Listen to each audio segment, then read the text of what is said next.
Hi, I'm Jody and I'm here to introduce you to the Jaaba. Hey, this is the Jaaba. This is how you'll find it packaged on the shelves at your local fabric shops. On the back, it has a picture of how to hold it in your hand and how I use it for binding. This is the Jaaba itself. It has two bend sides. It has a flat surface. It has a curved edge that fits into your non-sewing hand. It goes on the last three fingers. Your index finger and your thumb go on top, and your project lays across there. So your index and thumb control the movement of your project on top. I've got a project here on my Jaaba that lays across the top. I've got a background. I've got an applique piece. I've got a line drawn with a fiction pen. That's a heat erase. So if I iron it, it'll go away. I take my needle and I turn my fabric under and I make sure it lays flat on my surface. And then I'm going to take my needle down where my thread's coming up, run it along the top of my Jaaba, and then slide the project over so that when I come up with the needle, I'm coming straight up out of the fabric. This helps to hide my stitch. I'll make another stitch here before I again turn my fabric under with my needle.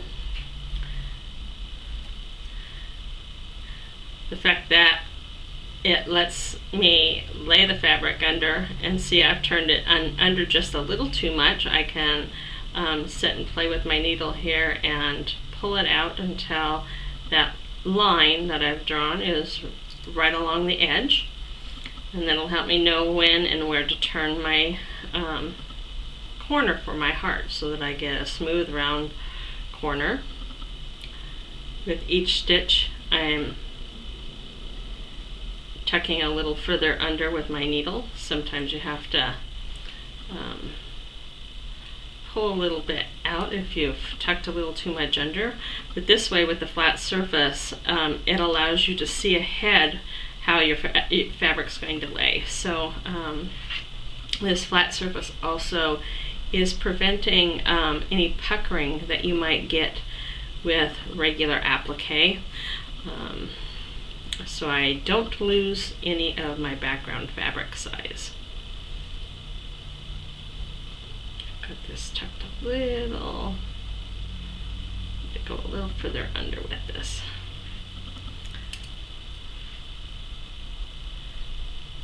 And as you go around a corner with your applique, you want to take smaller and smaller stitches so it looks smooth instead of pointed where your fabric's being sewn down.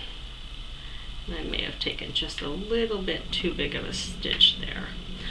But as you get used to appliquing, it'll come more and more natural to you as to how big a stitch you really want to take as you're going around the corner.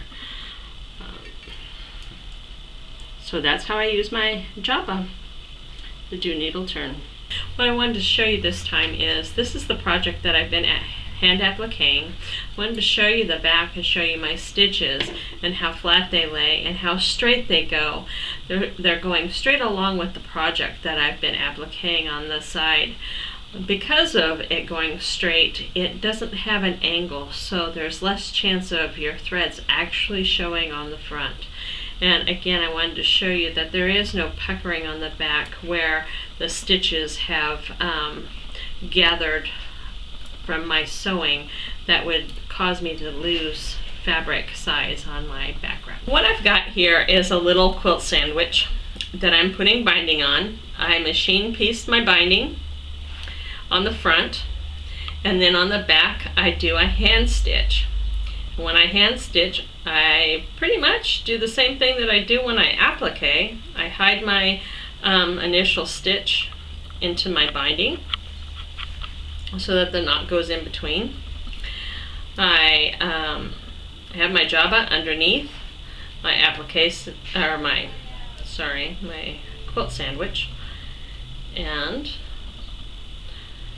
it gives me a surface to be able to turn my binding over so that I can see that I'm going straight, that my have the same distance in my binding all the way across. It makes it so that I don't have to pin my binding, because as I go, I slide it and tuck it under. And so it gives me a nice surface to lay my project on. It's like a thimble under my hand. It lets me slide my project again off to the edge so that I can come straight up into the edge of my binding.